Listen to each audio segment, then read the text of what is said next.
Are you serious? Are you serious, folks? We've got some information. The Pentagon, I want to thank Troy of North Carolina for this report, but the Pentagon agencies are admitting now they are beginning to stockpile potassium iodide. This stuff right here, potassium iodide. The reason that they're building and they're stockpiling potassium iodide is due to the Fukushima radiation permeation. That's literally it's saturating, if you will, the sky, the land, and the Pacific Ocean. We know that the radiation levels in America are spiking. I was looking at a chart yesterday that Nick of Austin, Texas sent me that specifically explained that radiation is spiking in different parts across the country, including Austin, Texas, Knoxville, Tennessee, parts of Colorado, San Francisco, California, and other places. There has been some extreme spiking in radiation.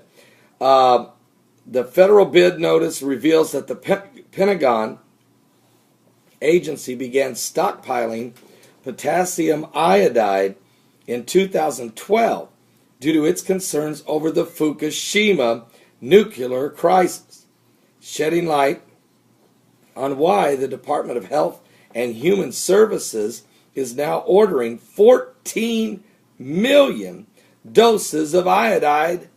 Are you serious? The recent earthquake in Japan back in March of 2011, which was the fifth largest earthquake in history, creating this huge tsunami and left 6 nuclear reactors melting down, and has created this nuclear crisis, has renewed interest in this potassium iodide.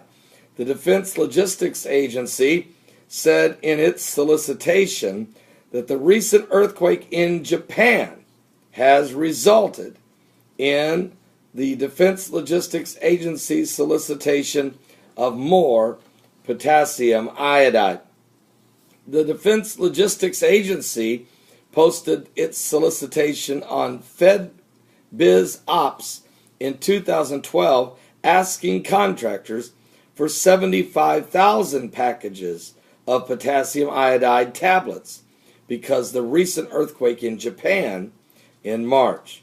The United States Army Medical Material Agency has submitted some military standard requisitioning and issued procedures for these items to ensure that critical operational forces are protected in the event of a nuclear fallout.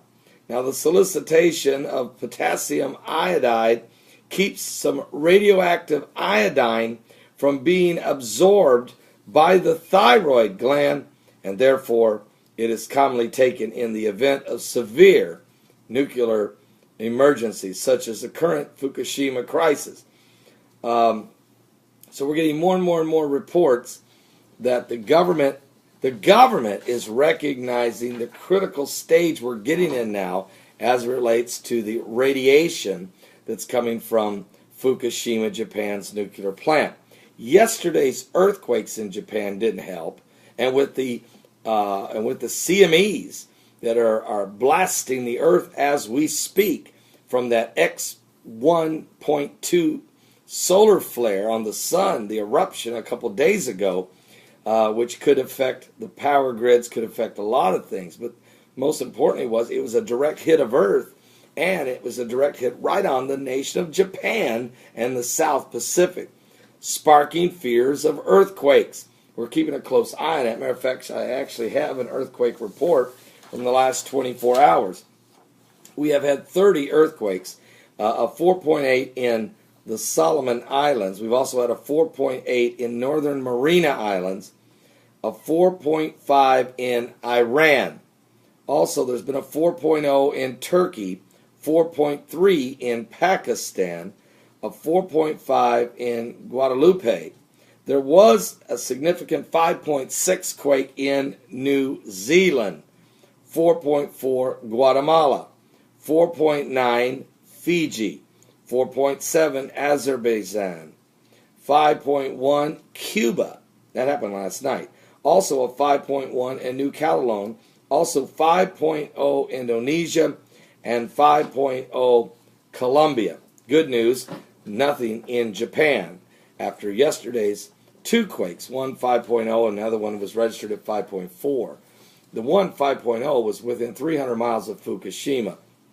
This concerns us because it is so volatile there.